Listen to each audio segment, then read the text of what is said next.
Isa sa mga pinakapinagtatakahang tanong ay kung bakit ang Earth lamang ang may buhay sa ating solar system.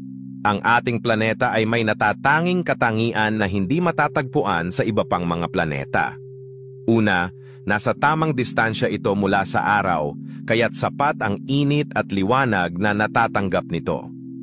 Mahalaga rin ang komposisyon ng atmosphere na binubuo ng tamang dami ng oxygen, nitrogen at iba pang gas na kailangan ng mga organismo.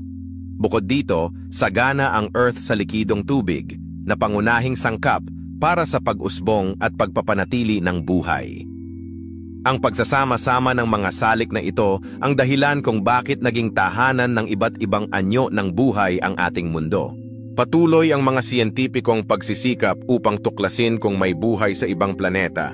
Gumagamit sila ng mga teleskopyo, robot, at mga misyon sa kalawakan upang maghanap ng mga palatandaan ng tubig, organikong molekula, at iba pang kondisyon na maaaring magtaguyod ng buhay. Maraming teorya ang lumitaw kung bakit hindi pa natutuklasan ang buhay sa labas ng Earth, tulad ng kakulangan ng tamang teknolohiya, napakalawak ng universo, o maaaring kakaiba ang anyo ng buhay na hindi pa natin kayang matukoy.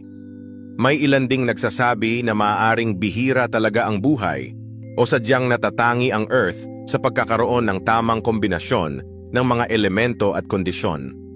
Sa kabila ng lahat ng pagsasaliksik, nananatiling mahalaga ang Earth bilang natatanging tahanan ng buhay sa kasalukuyan. Dito matatagpuan ang mga likas na yaman, tamang klima, at mga prosesong sumusuporta sa pag-unlad ng mga organismo.